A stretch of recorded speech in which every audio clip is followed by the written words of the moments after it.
Hello, everyone, and welcome to the academic course at Tel Aviv University from Web 2 to Web 3, from Wikipedia to Wiki Data. And today I'm really excited to host in our course Denny Vrandečić. He is known for being one of the people who started Wikidata and is now heading a new sister project called Abstract Wikipedia. Denny is here to basically tell us everything there is to know about it, from how it started to where we are now. And this is going to be part of a second meeting in a week or two, where he will be invited to have a live Q&A about Abstract Wikipedia. So everyone is invited. We look forward to seeing you. And by all means, Denny, let's hear from you. Can you please just introduce yourself and tell my students a bit about your background? First, thank you for having me, Shani. It's really a pleasure and an honor to be here again after last year, and I'm super happy to talk with you. I'm Denny Vrandečić. I recently joined the foundation in the middle of last year, right in the middle of the pandemic. So I haven't yet actually met my colleagues face to face, only online, and also moved on from Google to the foundation. I have been a Wikipedian for a pretty good part of my life now, since I think 2003 or 4, and have been working on the Croatian Wikipedia, a lot in the German and the English Wikipedia. And then later, during my PhD studies at the University of Karlsruhe, that has been renamed KIT by now, in Germany, I was trying to figure out how to bring the semantic web ideas together with Wikipedia, which led to the development of Semantic Media Wiki, and then Wiki Data. And then after the creation of Wiki Data, my wife and I, we moved to the United States, to the San Francisco Bay Area, where I worked for Google for the last 7 or 8 years, something like that. In Google Search, I was working on the Google Knowledge Graph, which is kind of like Wikidata, but in a big commercial setting instead of in an open setting where everyone can contribute. And during the whole time, I was actually thinking about this idea, which now led to Abstract Wikipedia. And I was trying to figure out how to do it. So Google has this 20% time, which allows me to use 20% of my time for not directly with my job-related things. And I was working in this on the Abstract Wikipedia idea. I developed prototypes, and at the time there were like, I think 4 or 5 prototypes and even more ideas about how this could all work, and none of them worked. And one of the nice things at Google is that you have access to a lot of very experienced, a lot of very smart people, and so I bounced those ideas with them, improved them, worked on it, until I finally came to something that seems to work. And so in the last few years, I started presentations at conferences, giving talks about this and presenting prototypes and writing papers. And finally, last year then, the foundation and I decided the time is right to start the project in real. And I'm very thankful for this opportunity. So I switched over to the foundation to actually start this project, to work on it. And since last summer, we've been working on making it happen. And I'm very happy to today present the current state of the project and to present how our thinking has refined over time and where we are right now. To make it very clear, we're still totally in development, and so today we won't see any flashy demos, but we're getting closer to a place where I think that we can show off the first demonstrations of the system and so on, but we're not quite there yet. Yes, and I think in that sense, at least I feel my students are privileged to kind of have a sneak peek of what is in development, what is coming, and kind of the thought process and the different processes that bring about something so big as a new sister project, something as major as Wikidata was when it opened. So maybe just for those who are joining us and may not know anything about the background, why don't we start with just giving an overview of, first of all, why Wikidata was needed, and then what is the jump between Wikidata and Abstract Wikipedia, how they are connected, and how this is in a sense, a transformation or kind of a growth of the Wikidata idea. Yes, absolutely. Thank you. As you know, Wikipedia exists in more than 300 languages today. And that's awesome. We have more than 55 million articles across those 300 languages. But one of the problems is that this content is very unevenly distributed. So the English Wikipedia has more than 6 million articles, which tells you already, oh, it can't be that all of the 300 languages have 6 million articles. This doesn't work out. So English has 6 million articles, but other languages quickly get much smaller. The second most active Wikipedia, German, has about 2.5 million articles. And then you come to languages that are spoken by a lot of native speakers, like Hausa or Amharic, which have a few thousand articles, maybe 10,000, maybe 20,000, and so on. Hausa, I think, has 8,000, Amharic about 15,000. So we see that the coverage in the different languages is extremely different. And it's not just, English covers everything and the other Wikipedias are subsets of that. Not at all. In fact, even if you look at German, the second most active one, and English, you will actually find that about half of the topics that have an article in the German Wikipedia are not represented in the English Wikipedia at all. There's so much knowledge that a speaker who doesn't speak both German and English is missing because the other Wikipedia is not available to them. And that's true for even the smallest Wikipedias. Almost every Wikipedia has articles about topics that no other Wikipedia covers, often about topics that are important for the local culture or that have knowledge that is but for some reason particular to that community. And we would love to make this much more available. The thing is, today there are about 20 million topics that have a Wikipedia article across all 300 languages. And you see even English, which is 6 million articles, only covers about a third of those topics. So there are a lot of topics which are not available to most of the readers. And an even bigger problem is that the size of the communities is similarly unevenly distributed. So we have more than 100,000 active Wikipedians, but most of them are working on the English Wikipedia. So and it grows very slow down. So if you take the idea of how many people in a given month are making 5 or more edits in a given Wikipedia, then we get around 69,000, 70,000 active Wikipedians overall. And the English Wikipedia has more than 30,000 of them, which is almost half, which is almost, yeah. The German one, the second most active, as I said a few times, 5,500.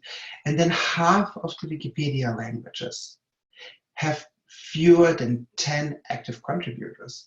And with 10 active contributors, how big are the chances that you can create a comprehensive, current, and correct Wikipedia? It's just too much work for some few people. So one of the ideas that we had is, can we have a more effective means for those communities to work together instead of each of them working on completely independently on the Wikipedias? So the traditional way of the Wikipedias is that every Wikipedia language has all of those articles which are completely independent from each other. You can link from one to the other. So you can link, for example, from the Wikipedia article on San Francisco in the English Wikipedia to the German article on San Francisco and so on. But you can't share much of the content between them. This is complete. This originally couldn't share anything. We introduced, I think, in 2003 or 2004, Commons was introduced, which allowed to share multimedia files between the Wikipedias, which is already awesome. So you could have one place where you have the portraits of the people, you could where you could have maps, where you could have all these media files that you see in Wikipedia. They are usually coming from Commons and shared among the Wikipedias. So you have to keep them only once. That was a great first step. The other step is, could we do something similar with some of the content? And Wikidata is trying to do exactly that. So for example, if you want to have the population of a city, if you want to keep who is the mayor of a given city, who is the top government official in a given district or region, and so on, this kind of information that changes quite often-ish. It's not that often. The mayor of a city changes every few years usually. But if you think how many cities there are, and if you describe those all in the Wikipedia, in a small Wikipedia like Amharic, then you suddenly have 10 people who have to update the population of all those cities, to update all the names of all those mayors, and you're like, they'd be busy with doing that and nothing else. So they would never get around to actually writing articles. So the idea is, let's take some of those facts and try to put them into a language-independent knowledge graph, where we can store the connections between articles, so we can store values for those articles, like for example, population numbers or dates associated with the topics of the articles and so on, and have them in one common place that we can edit in all of the languages. And so the difference between Wikidata and Wikipedia in particular is that whereas we have for each language Wikipedia a completely independent set of articles that are independently written, in Wikidata we have only a single knowledge graph. And you can choose the language you want to see the knowledge graph in, and we will just display it, because every thing in Wikidata is actually identified by its QID and then has labels attached to it in all the languages of the user interface. So you can read the interface of Wikidata in any of those languages. You can even edit it in those languages. And this means that everyone is working together on a single knowledge graph in Wikidata, and we don't have a knowledge graph per language. And this knowledge graph in turn can then be used by the Wikipedias to share some of the content on the articles. So let's take a quick look at the example. I'm Denny. Can you say maybe a few words on, again, for those who may not know what a knowledge graph is? Sure. A knowledge graph is a data structure that is used for representing data. We call it knowledge usually, but really it's in the end just data. So you have a graph where the nodes, so a graph consists of nodes and edges between those nodes. So you have a graph where the nodes usually represent entities in the real world. So for example, you would have a node for Tel Aviv University, you would have a node for Tel Aviv, you would have a node for Israel, and then you would have a node, for example, for 1956. And then you would have edges connecting those nodes. So you would take, for example, the Tel Aviv University and say, well, this is located in Tel Aviv. So you have those two nodes connected with an edge.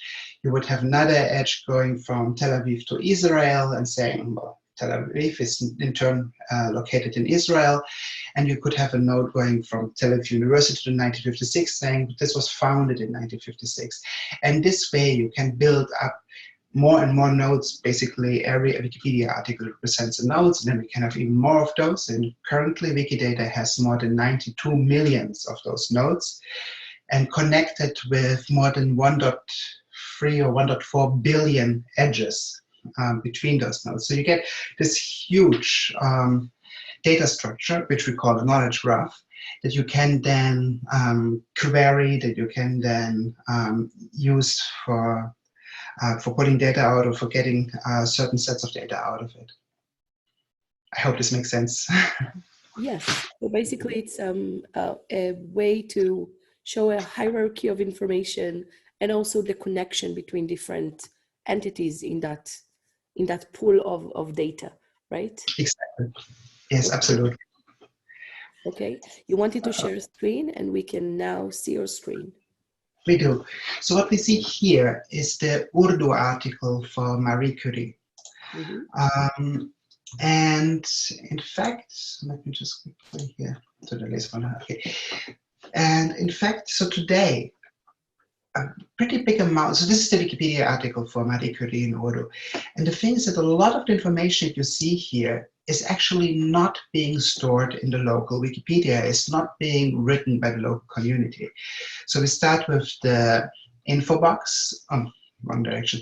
We start with the info box on the, in this case, left-hand side, because Urdu is a right-to-left language, just like Hebrew. So the info box is actually created from information in Wikidata. Nothing what you see here is actually in the local Wikipedia. So there's just one call to say, okay, display me a person info box, and everything is taken from Wikipedia, from Wikidata and displayed here. Then the references that are used in the info box are also coming from Wikidata, because information in Wikidata, just like in Wikipedia, is ideally referenced. You have the site links, the links to the different language editions, which are coming from Wikidata. You have the different authority control information at the bottom of the article, which is coming from Wikidata. And so we have all this information, which is not stored in the local Wikipedia, but coming from Wikidata. To give one example, so when we scroll down in the info box, we'll get information like the doctoral advisor of Marie Curie. And this is Gabriel Lippmann. You can see that here we are actually displaying the name of Gabriel Lippmann in the local script in Urdu and displaying his name in Urdu, because Wikidata, as said, has the names of all its entities in the different languages. So we can actually display this without ever you having to know that it's coming from Wikidata, and it's not like it's coming from some external different language knowledge base, but it's all it feels for the reader like a holistic interface where you can access the information.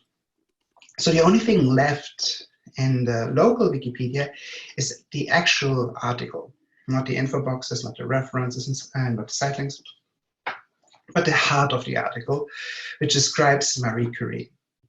And this is something Wikidata often can't capture, because the article has information which cannot be easily structured in this knowledge graph that I described earlier. So there's a lot of kind of information that is very hard to put into graph form. So Wikidata doesn't really do that. That's about Wikidata and how it's used in the Wikipedias. Denny, right now we don't see your screen nor you. Oh, okay. That's interesting. Okay, so is the video working again? Yes, now we can see you. That's good to know. So this means if I start sharing the screen and then stop sharing, the video actually disappears for some reason. Okay, good to know.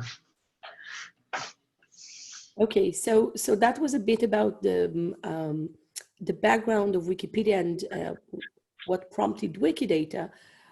How is, again, Abstract Wikipedia was then described as a new sister project, as you said, last year. It was announced, and can you tell us a bit about what it's supposed to do?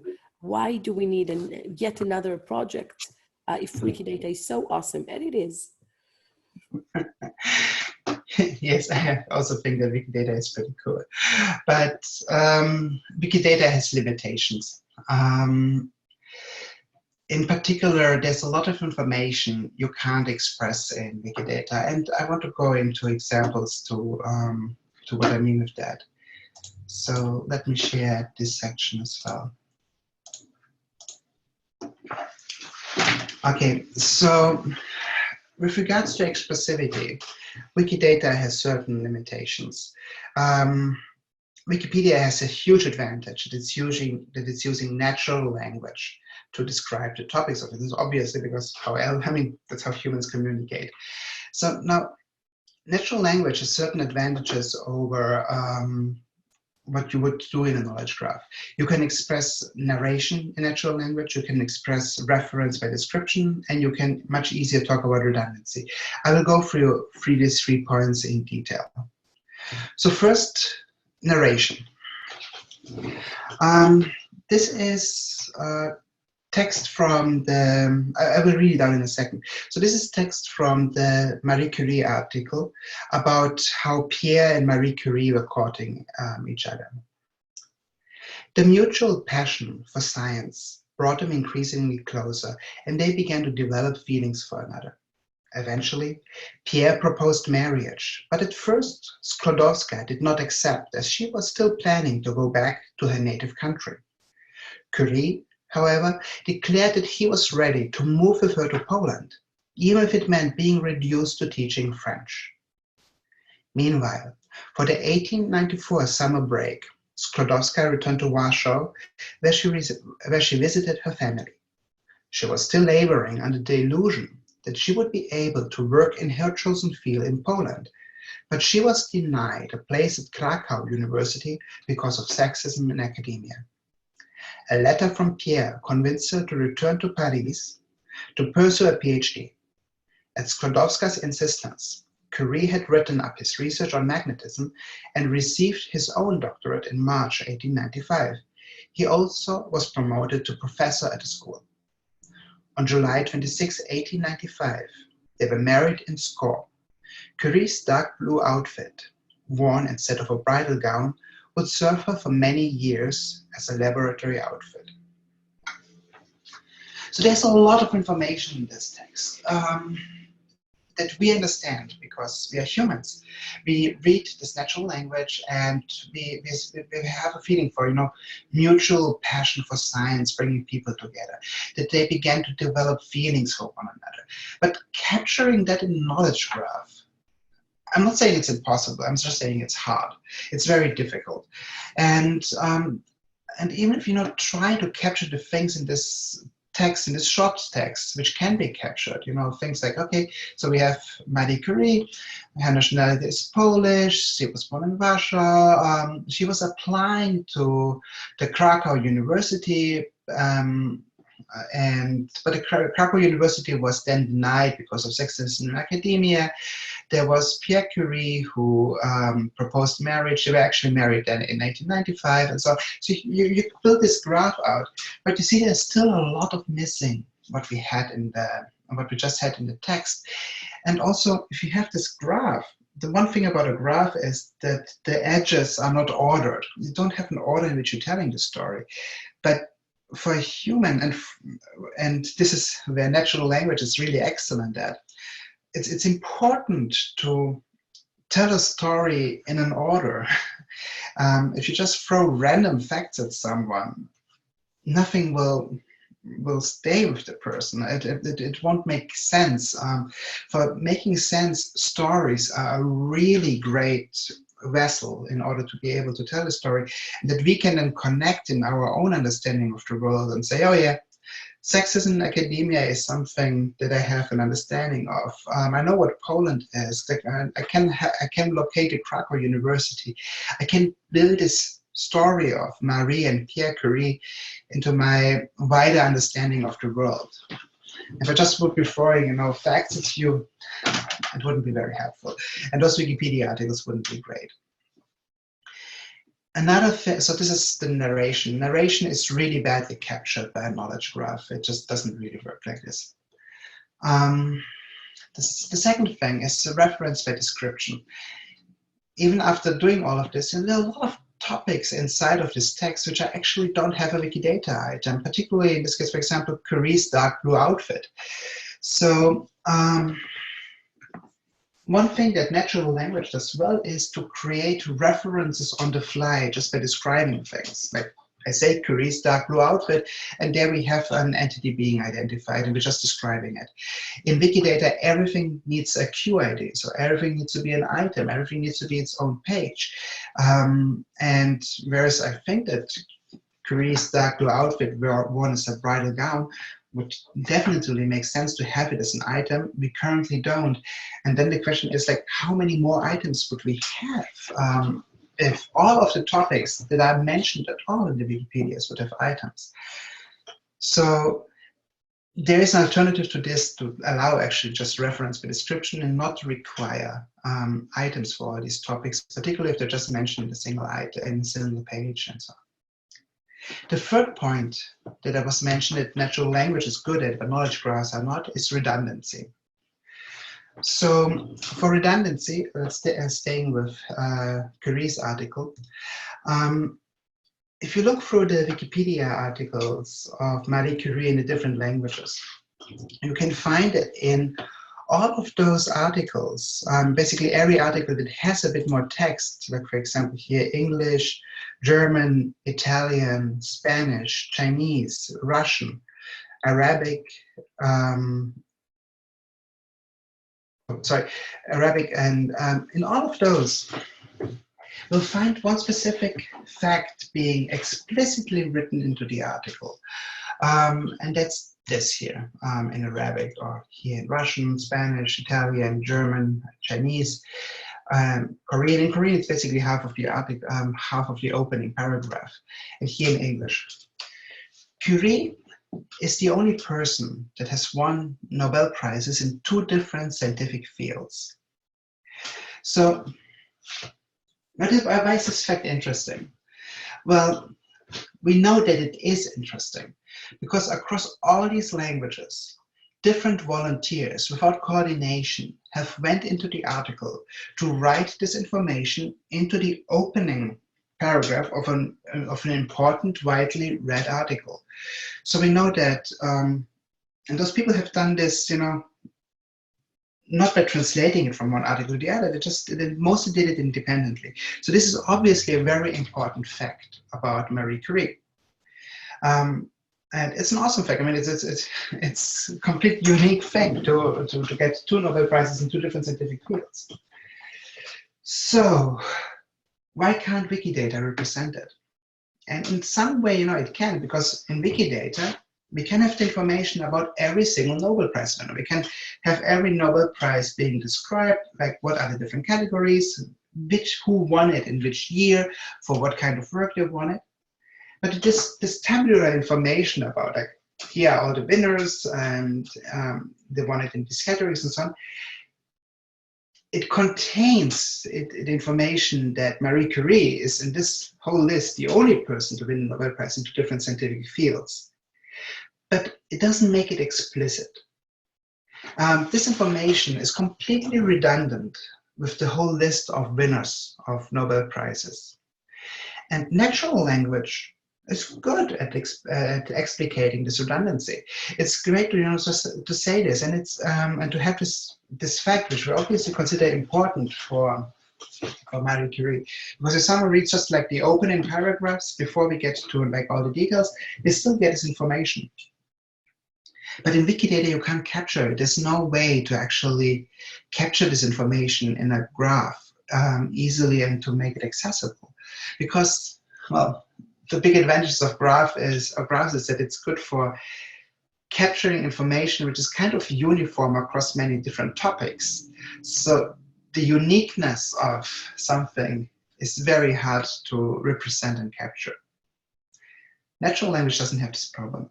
So the idea here is we have those 3 problems of Wikidata, those 3 limits on expressivity: redundancy, reference by description, and narration that we can't really represent in a knowledge graph. How could we represent it in a way that would allow us to retain the benefit of Wikidata, that we have the information being only captured once, but available in all of those languages, and overcome the limitations of the knowledge graph. And this is then where Abstract Wikipedia comes in. I'd like to show how this works, basically.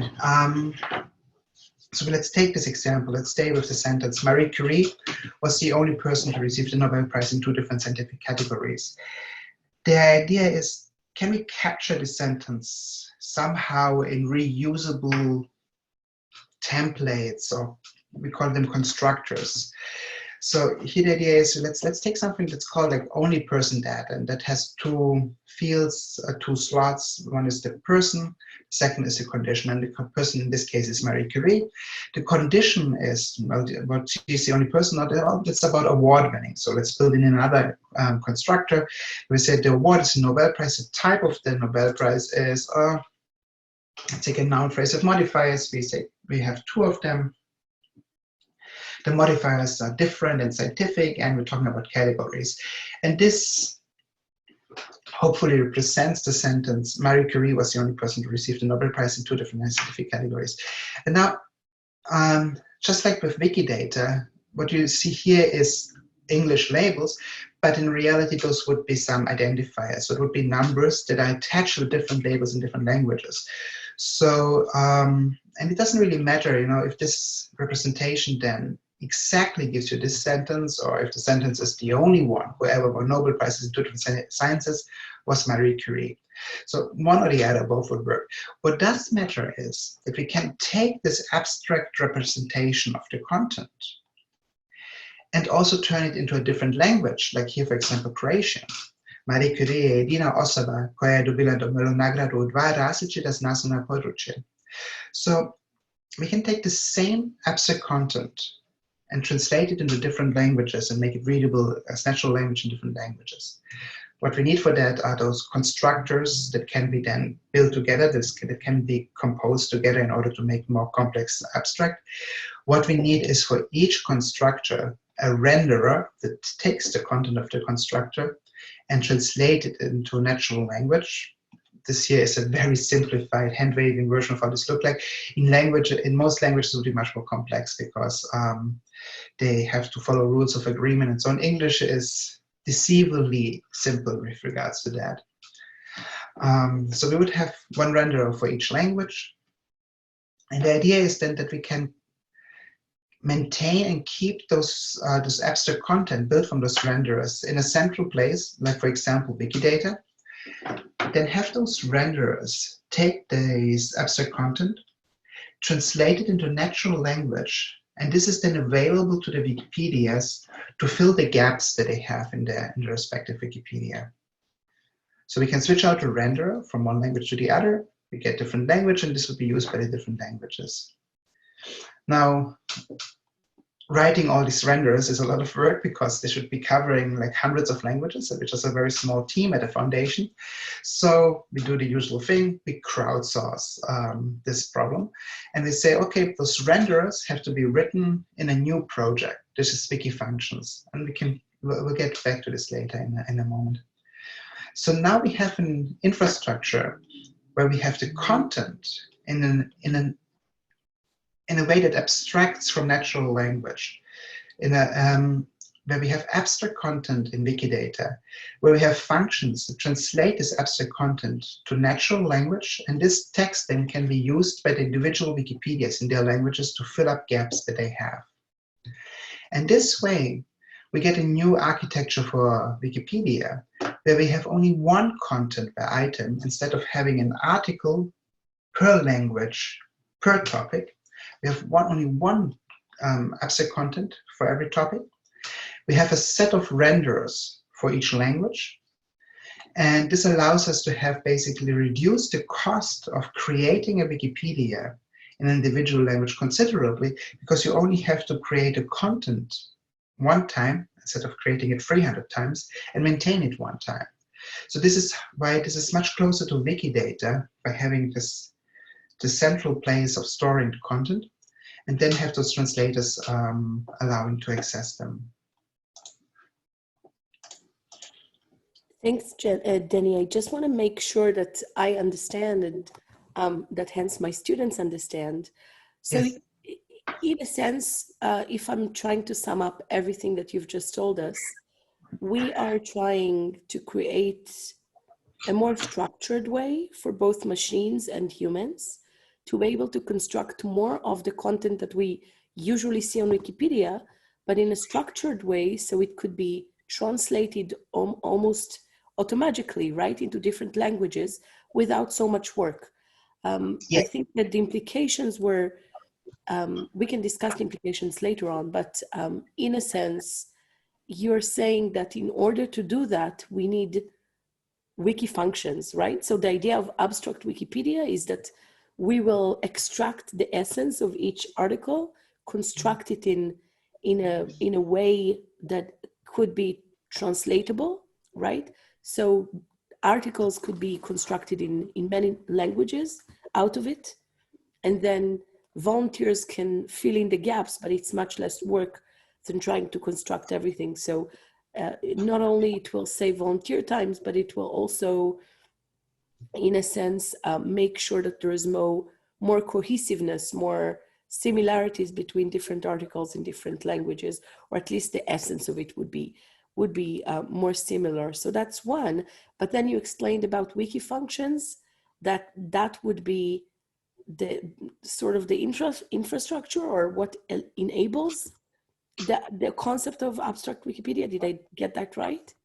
Yes, that's completely right. Mhm.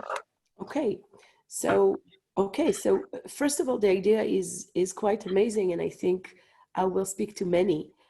Right, the idea of actually making more knowledge more accessible for more people, and especially for those smaller languages where it makes an actual huge impact for these languages where we don't have enough volunteers or simply don't have enough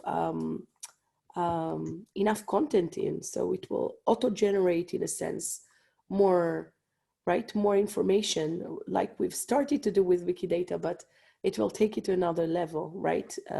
Allowing more complex structures and just like the example of Marie Curie, allow for more elaborate and more unique information to be structured for machines.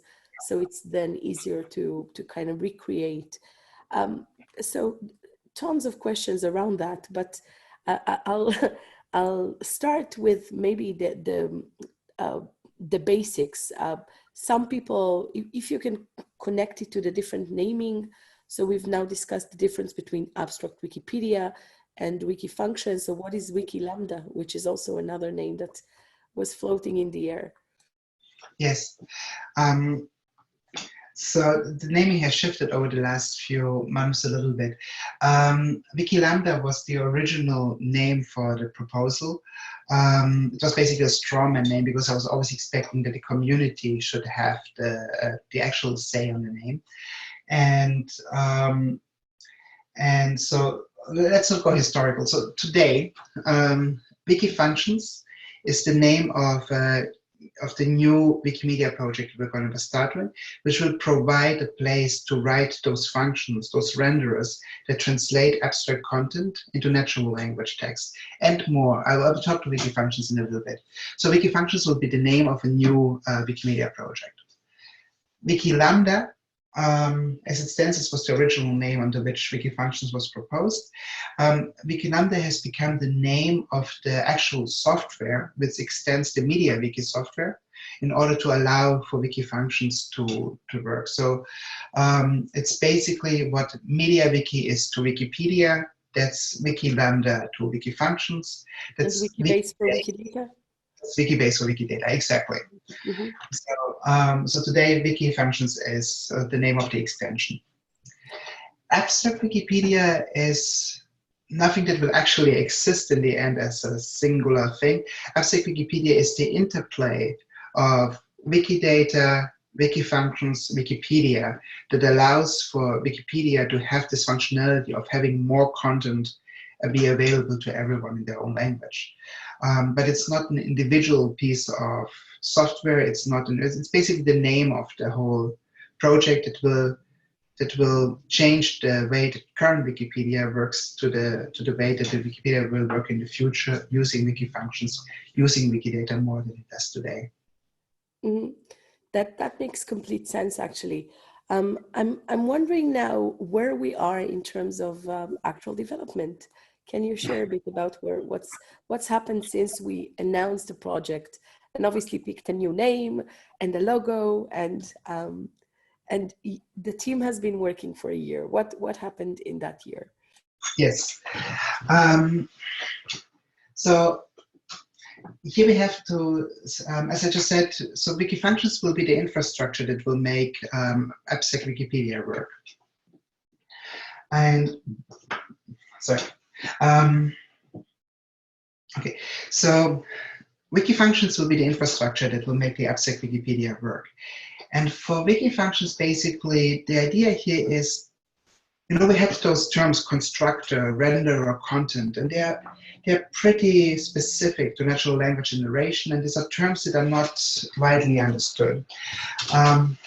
But for someone with a software engineering background or with a programming background, for example, we can actually replace those terms with words like function, type of data, and values of those data types, and so on. So basically, a renderer is a function turning one data type into another data type. A constructor is just a data type, and the abstract content that we see are just values of those constructors, which are then used to glue them together. If we make this step of looking a little bit more general at this problem, what we end up is, if we allow for a project to build on those things, we end up with WikiFunctions. I want to present here as well a little bit. So WikiFunctions can be thought of as a Wikipedia for algorithms. So in WikiFunctions, we would have a page for each algorithm, for each function. We would have pages for implementations of those functions and so on. It will be the first new Wikimedia project since 2012, and we're going to launch later this year. And it will be completely multilingual, just like Wikidata is. So in terms of natural languages, it will be based on identifiers and then have labels attached to them. So you can edit and read it all in any language that you want to use. But it will also be multilingual in terms of programming languages. I come to this in a moment. So what's a function? A function is defined mathematically as a mapping from one set to another, but it's not particularly helpful. Functions really are a form of knowledge. And in fact, they are kind of a form of knowledge creation, because you can use a function to answer questions reliably, which is pretty cool. So the big tech companies already give us access to some functions. So you can take, for example, your iPhone, and you can ask Siri a question like, how many teaspoons are in 2 tablespoons? And it will run a function to translate 2 tablespoons into 6 teaspoons. Not a particularly complicated functions, but you know, it does that. It does a calculation for you, it runs this function, it gives you the result. You can get to more complex functions, like you can go to Bing and ask, for example, when was Tel Aviv University founded? And Bing, even though it's a search engine, won't go to the web to search for a result for that. It will actually look into its own knowledge graph, find the information, find a node for Tel Aviv University, look for the property of date of founding, and see, oh, this was 1956. You can go to another search engine like DuckDuckGo and ask how many days since a specific date, and it will actually run a function. There's no website on the web that gives you the number of days between 2 arbitrary dates. But you can go, but it will run a function in this place. My favorite example is at Google. If you ask for the volume of a pyramid, you get this kind of beautiful experience where you get the drawing of a pyramid, where you have the different variables of pyramid, like the width. Just came back. So this is one of my favorite experiences with functions. For example, if you go to Google, you get this volume of pyramid. You see the drawing of a pyramid, you see the different variables or the different arguments that the pyramid has. It's the length, the width, the height. While you're entering it, it gets highlighted. You see the formula for calculating the volume. it adds the numbers you have put in it, it calculates the results. So this is a beautiful example of how you get a function in search engines. And all of those tech companies allow you more and more access to more functions. But as soon as you step out of, those handcrafted experiences for specific functions, like you ask something like, how many pages in Springer format are 10 pages in ACM format, something that a scientist would be curious if they're trying to reformat a paper, like how big will be my paper, you're out of luck. You get 10 blue links from most search engines. You don't find an answer there. But with a function, you could calculate that. And functions really are knowledge, which is important for us because, knowledge is what the foundation is about, right?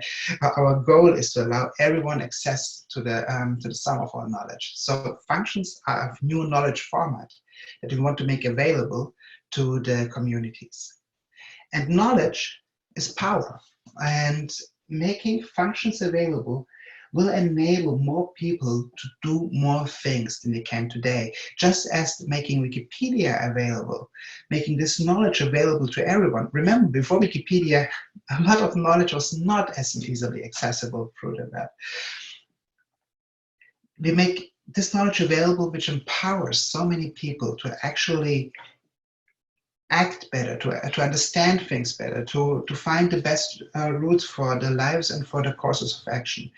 So functions are knowledge, and knowledge is power, and functions really are a form of a superpower because you can create answers to questions that no one before has ever asked, never mind answer. So a function allows you to ask a completely new question that you came up with, that is relevant for you in your life, and get an answer for it. So how could this look like? Here's an example of how Wiki Functions could be looking like. So basically we have the usual entrance for a Wikimedia project, and then you can have things like functions of the day or whatever. Let's take a look at a few functions. So we had this example from Siri where we translate tablespoons to teaspoons. So we could have a convert function, for example, that does that. Where we have implementations in different languages. Or we have here days between, so you take 2 dates, you get the result, how many days are actually between those, several tests for those different implementations. Let's go into detail into one function, the multiplication function. So in this case, we define multiplication as being between 2 positive integers, between 2 positive numbers, returning 1 positive number. So I said that Wiki Functions will be completely multilingual in terms of programming languages. So we might have several implementations for multiplication. Let's say we have 3 implementations here. The first one is in JavaScript. No surprises here. What we see is basically we're using the JavaScript built-in multiplication and we get the result back. Same thing for scheme, a little bit different syntax, but actually they're pretty much the same thing. We're just using the built-in multiplication for scheme, get the result. And this is in composition. Now, composition is a little bit different. Composition is not a brand new programming language you haven't heard about, but it allows you to take functions that already exist in Wiki Functions and compose them together, build them together in order to get the result that you want. So what we're doing here is we're basically implementing multiplication by recursive call of addition. So as you know, multiplication basically means add this number that many times together. So this is what's happening here basically. And we're using those other functions like if and is0 and addition and so on in order to build multiplication up. Now the interesting thing here is, I also said it's not only multilingual in terms of programming language, but also in terms of natural languages. So since all these functions here are functions in Wiki Functions itself, there are also just things with ZIDs, just things with identifiers. And those what we see here is label in a given language, like for example here English. You can take this very same view and have it, for example, in Bengali. And then you can actually read the definition of the function in Bengali, you can read the implementation of the function in Bengali, and in any of the other hundreds of languages we're going to support. You don't have to be able to speak English, to know and read basic English in order to understand what a computer is doing. You can completely do it in Megali. You can click on here and you can go deeper and deeper into the system and see how the other things are implemented.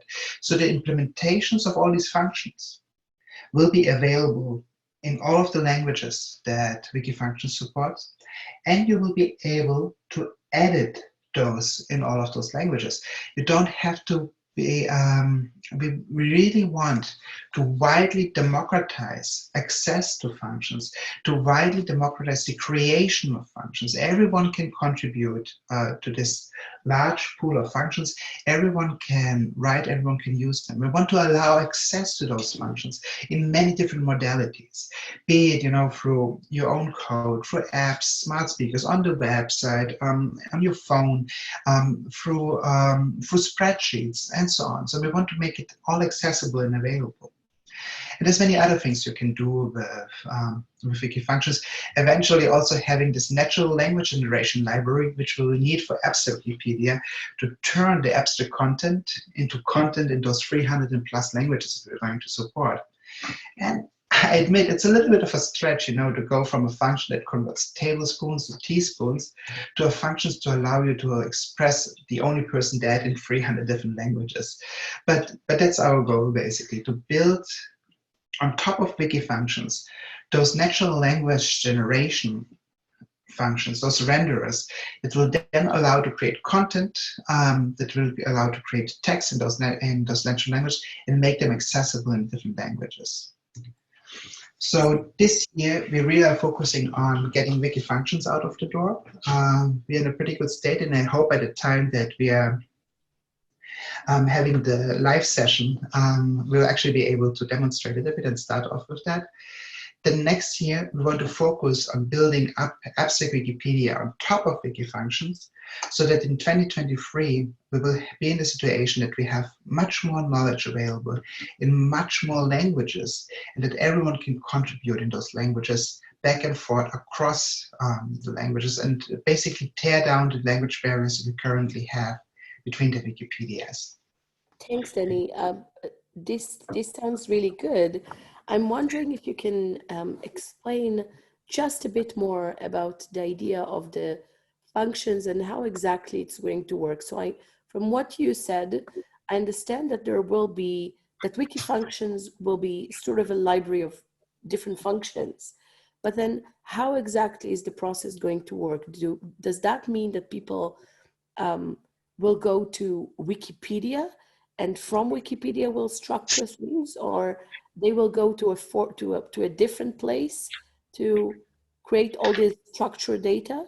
So can you just go a bit into where exactly this is all the structuring of this of this information is going to happen if it's not happening obviously on WikiFunctions? Yeah, so it's all of this. I really hope and expect that the WikiFunctions functions will be called in all kind of different contexts and be available for all kinds. So to focus more specifically on particularly how they can be helpful to the Wikipedias. So the first use case that we will be aiming to support is to be allowing the contributors of the Wikipedias to call functions in WikiFunctions and put the output of the function into and display this in the Wikipedia article. So we already have inside of the Wikipedias functions, for example, probably one of the most widely used ones that have a visible output is that in the info boxes and also in other places, given a date, we can calculate how many years ago this has been. So this is, for example, used on info boxes for people to show how old the person is. So we know that, for example, that person has been born on the date, and then we show the date of birth, and behind it, it's written something like 64 years old or whatever. Mm-hmm. So dates being a function being invoked on Wikipedia. The contributor is invoking, and then the Wikipedia article, then being rendered, runs its functions and shows a display. Currently, those functions are all being implemented locally in the given Wikipedia. So this means that the function that translates the date into the number of years is actually implemented again and again in each of the individual language editions of Wikipedia. And this also means that, for example, if there is an error in one of those, a change or correction of that will not automatically propagate to the others, but rather it has to be done manually. And often the code is being slightly changed when taken from one language to the other, particularly in order to make it more readable for the given language community, etc., etc. So, and this is also impeding, how many of those functions are available in the different language editions and so on. So the first use case that we want to support is basically to have a single central place where this kind of functions and their implementations are being hosted, and allow the Wikipedia language editions then to call the central library, which will be Wiki Functions, and to take the output of those function calls and display it in the Wikipedias. So this is the first use case that we want to support. So but you can. So just to make sure that I understand, you do mean that not only the functions, but actually the use of the functions are stored on Wiki Functions? No, the function call itself will be stored on the individual Wikipedias, just like today. The functions, from what I understood from you, Wiki Functions would be sort of a library of certain functions. So I can call a function called, like in the Marie Curie example, the only person that, right? And then somewhere else, I will have to say, Marie Curie is the only person that, calling the function, and then giving it the value of that function, right? That, I don't know, won the Nobel Prize. So where is that information stored? And I would assume that it will be stored someplace central, so we can then call it to different Wikipedias in different languages. Right. Now you may now understand where the confusion lies. Okay. And thanks for clarifying and asking again. So in the case of the Marie Curie function, where the only person that would be, the current plan is we assume that this would be stored in Wikidata. So Wikidata would get a new place where you can actually build these contents up, and this can then be called from the Wikipedias. So then the language Wikipedia would just say, render me that abstract content that Wikidata has about this topic, and in the language of the given Wikipedia, get this text, and then the given Wikipedia decides what to do with this text. Usually we'll display it, obviously. But this store would be, and we have to still talk with the Wikidata community about this, but my hope is would be stored in Wikidata, because they already have the information about all the items. So this would be kind of a logical place where to actually store this information. Got it. That makes perfect sense to me. And then it would be called again to the different Wikipedias, as we're doing with Wikidata in general. Thanks so much for clarifying. That makes perfect sense now. Sure. Yeah. And so you just said, that you are hoping to launch later on this year.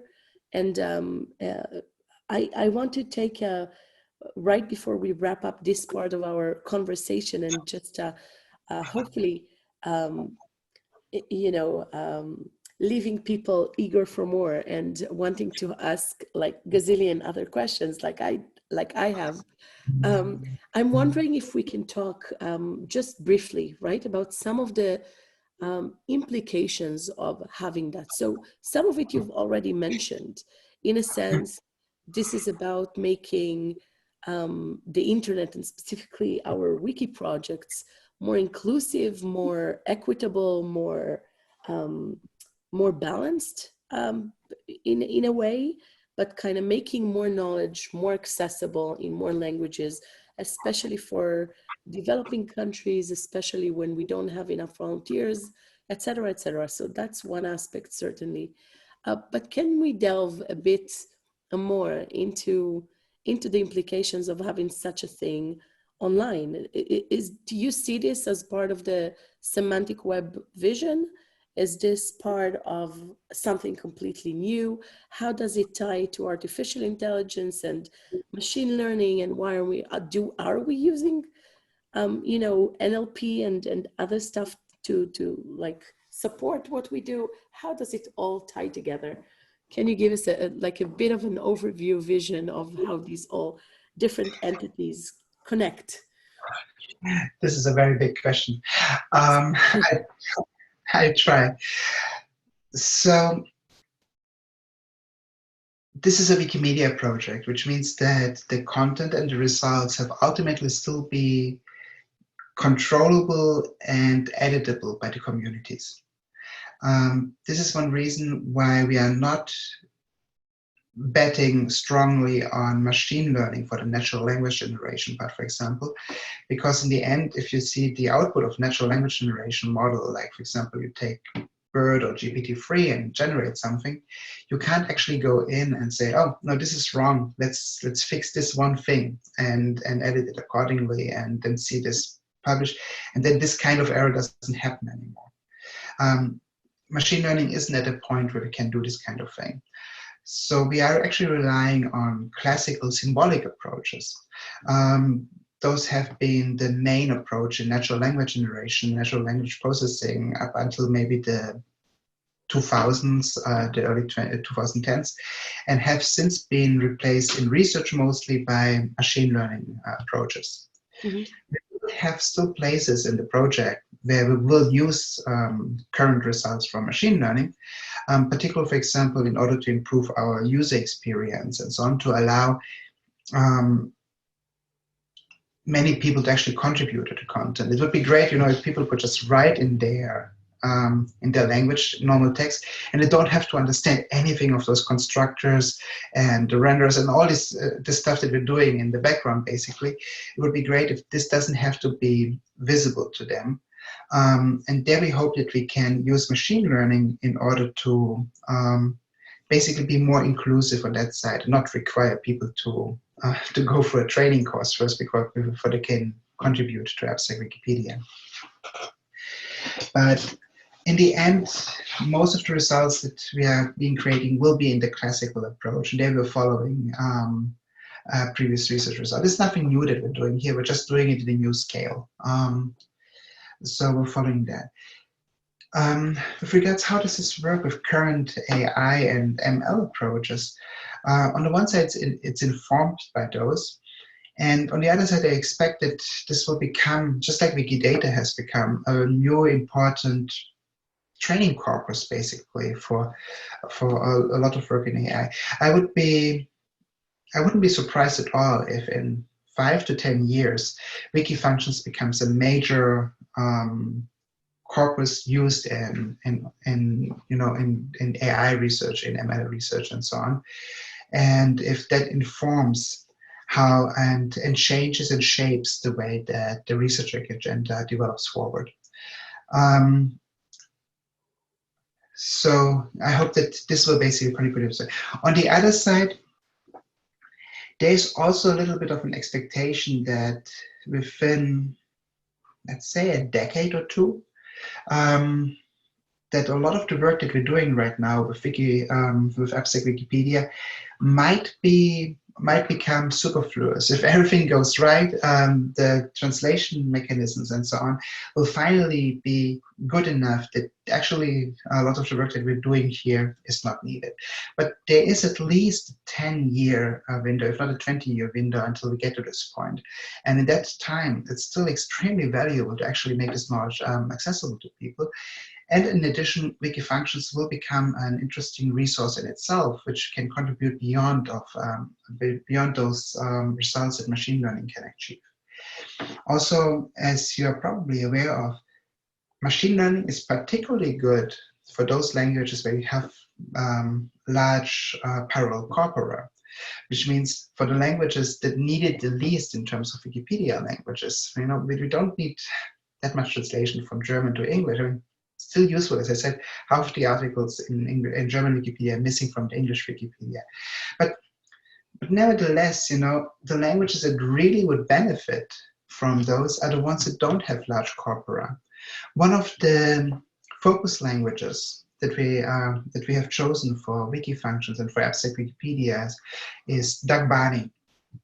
Dagbani is a language spoken in Ghana and parts of Nigeria, and there isn't even a large corpus of this. There's one corpus we're currently trying to get access to in order to develop in our system and so on. But there are not many language resources in Dagbani. There's no language model of it. All these results that you see in machine learning don't work currently for a language like this. And I sincerely hope that we will get to the point where a language like Dagbani can be supported. But until then, I think that the Abstract Wikipedia approach, the Wiki Functions approach, will actually create a lot of values in those languages. And it might even turn out that, being able to create a parallel corpus like a full-fledged Wikipedia in Dagbani might be the piece that is needed to then train the machine learning algorithms on top of that to make actually more translations available for Dagbani. So I hope that this is kind of unlocking the chicken and egg problem of machine learning needs language resources, and language resources become more available if you have good, and resources in a language become more available if you have machine learning and so on, that we can kind of dive in and help with getting this more equitable for languages that currently don't have that many resources. So first of all, thank you for that thoughtful reply. I know I've asked you to touch on different things altogether at once, and it's always difficult. But I think you've given us a picture of how all these different components operate together, and on what we call the internet, right? Or this of humanity basically trying to realize that vision of Tim Berners-Lee of the semantic web of Web 3 or 4. And I have to ask about for our last question today about the end user, right? Because we've talked about big things like what machines will do and how it may affect like big Wikipedias. That's a lot, but I'm wondering if you can share a bit how this might affect the simple user of the internet, right? We already know that for instance, that when people talk to their phone, to Siri or to Alexa, some of the answers come from Wikidata. And I'm assuming now that you told us that the information will be structured on Wikidata, I'm also assuming, maybe wrongly, that we will continue to query using Sparkle.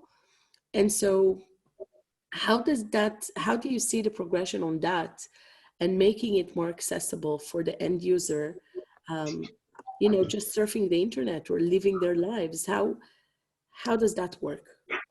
Yeah, there will be a number of advantages that I hope for the end user.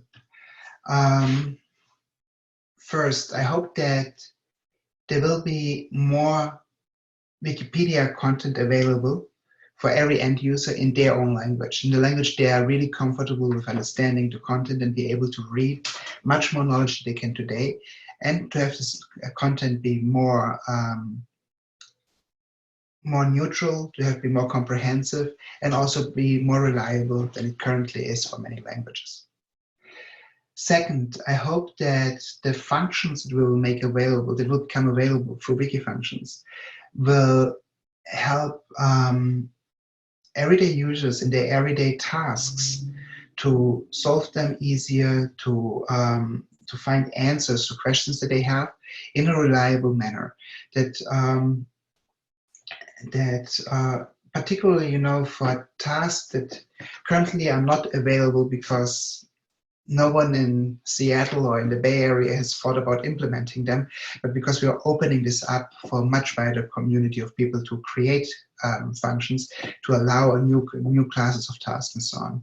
So we hope that the end user will be available to get more answers to more questions thanks to Wiki Functions. Third, I hope that more people will become able to contribute the voice to the central knowledge base that Wikidata and Abstract Wikipedia will become. Today, a Wikipedia contributor who only speaks, I don't know, Hebrew, for example, even though I don't think there are many people who only speak Hebrew, but so a contributor today who speaks Hebrew can contribute to the Hebrew Wikipedia. But in the future, I want them to be able to also contribute to the common knowledge base that we are working on in Hebrew. And this will be available immediately in Japanese, in Hungarian, in Hausa.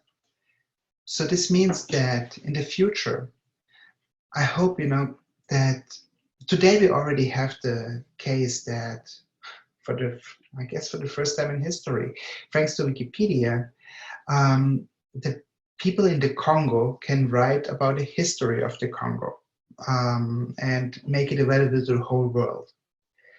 But in which languages do they do that? They might do that in their native languages, they might do that in French, they might do it in English.